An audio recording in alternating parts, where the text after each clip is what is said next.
Honourable Ruth Dyson. Thank you very much, Mr Speaker. Can I begin a pleasurable task of speaking in the third reading of the National Animal Identification and Tracing Bill by acknowledging the Minister, the Honourable David Carter.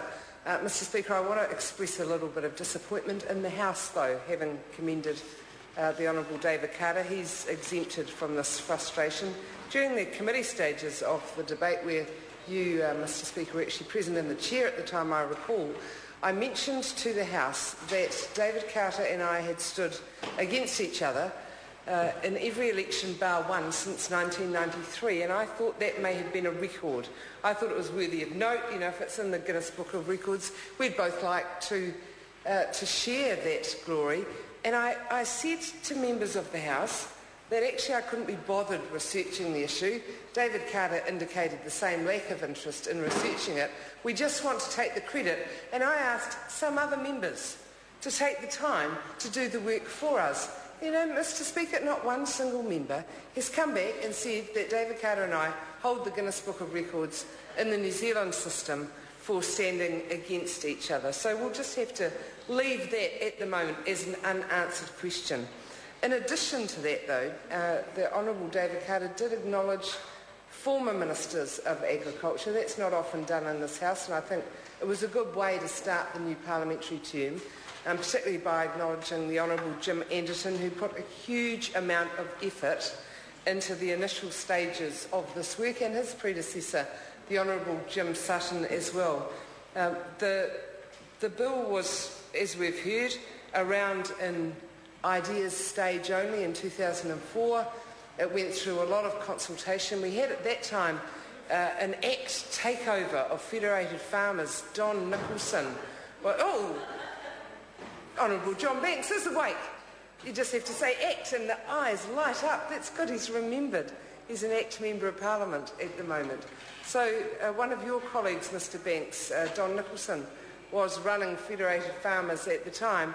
And when he heard about this scheme to track animals, he went ballistic. It was like a declaration of war on farmers throughout New Zealand. And that raging continued until he became an ACT candidate, and fortunately for Federated Farmers, moved out of that position, and fortunately for the good of the country, didn't get elected to sit alongside Mr Banks in the Parliament. But there was huge opposition at that stage. Nevertheless, the bill continued. David Carter picked it up. It was referred to a select committee, and from my reading of the select committee report, very rigorous consideration was given to this bill, and I want to note particularly the chairman of the select committee, Shane Ardern, who's spoken earlier in this debate. My recollection of reading of the report is that 4 members of that select committee, who, in my view, even though I wasn't on it, but reading the report, would have worked quite hard on the detail of this legislation, are no longer in the House, either through their own choice or the choice of the voters in their electorate. So I want to acknowledge my 2 parliamentary colleagues from Christchurch, Brendan Burns and Jim Anderton, also my colleague Ashraf Chowdhury and National Party MP Sandra Gowdy. They were on the select committee at the time. They're not here in Parliament anymore, so obviously can't contribute in the debate, and I think their work should be at least noted. We've looked at the content of the bill in some detail, but Mr Speaker, the area that I think we haven't looked to enough is the future potential of this legislation, not just across deer and cattle that it will currently cover, but across a much broader area, as positioning New Zealand to be at the cutting edge and leading in what consumers actually want.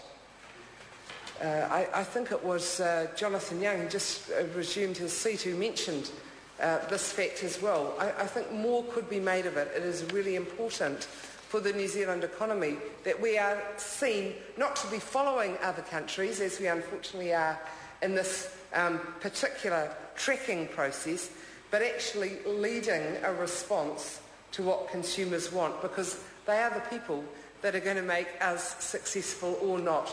If we're not providing product in a way that consumers want and look to in the future, if we're not what they seek, then we will have much harsher competition than we already have. And what consumers want to know is where the product comes from.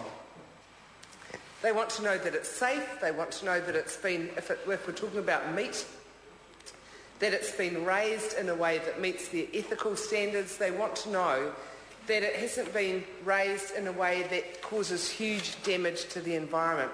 And that point I think we miss out on quite substantially. We already do it in other areas. We do it in apples. If you buy an apple overseas and eat it and say, I think this apple's contaminated, I think it might have some residual spray on it, you can take that in, get it tested for the residual spray, and then our New Zealand marketers can trace the apple back, not just to New Zealand, but actually to the very row of the orchard that that apple came from. That can give overseas consumers huge confidence in the safety of our product, and that's the sort of marketing that we could use for the NATE system and apply it to what consumers will want now and in the future. My colleague Grant Robertson talked about a project that he worked on with the Honourable Simon Upton some years ago at a very pleasant university in Dunedin, Otago University, doing what I think was a particularly tasteless sort of named project called the Paddock to the Plate. But as a vegetarian, I would see that as a little bit tasteless. But actually, it was very, very substantial and good work that Grant Robertson and Simon Upton did. And again, it was looking at the traceability of various products and how that could be used to give consumers both within New Zealand but also overseas a higher level of confidence in the ethical standards, the safety, the security and the environmental standards of the product that they were eating. We can do the same with Icebreaker. Icebreaker can tell you where the wool came from for any garment that you purchase from them, and they say it's a huge marketing tool for overseas customers.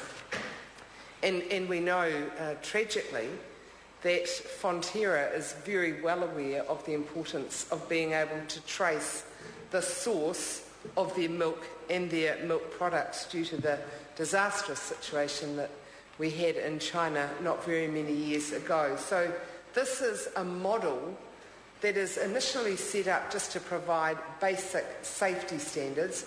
We know how important this industry is to us. If we do have, and heaven forbid that we ever do have, an outbreak of foot and mouth disease or any other sort of disease within this farming area, we will want to know as quickly as possible where each animal has been, and any of these traceability elements are of course important to that. But from my perspective, this is much more important in looking at future opportunities and the needs of consumers. Members of the House will recall last year or the year before a program on television which has been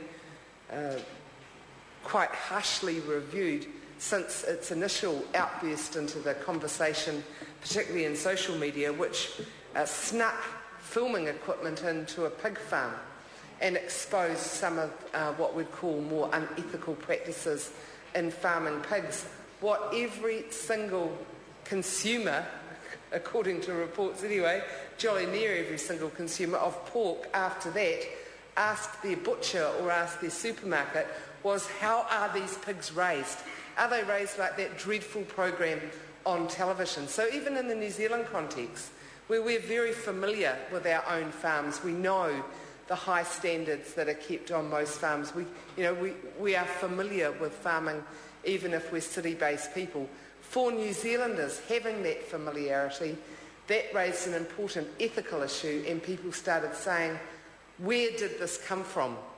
So in conclusion, Mr. Speaker, I'm a little surprised at the contribution from Richard Prosser. I want to congratulate him, though, on his election to Parliament. We need more Cantabrians, boosting up the quality within this House. But I was puzzled at his contribution. I actually thought at the start that he said he was standing in support of the legislation and then rapidly moved on to explain why he was opposed to it. I couldn't understand the logic. Well, I actually couldn't find the logic in the argument that he presented, to be honest. I do think that this is something that is... Sorry to interrupt the honourable member. Her time has expired. Are demanding we should give Order. it to them. John Hayes. Mr Speaker, thank you for the opportunity to speak on this bill tonight.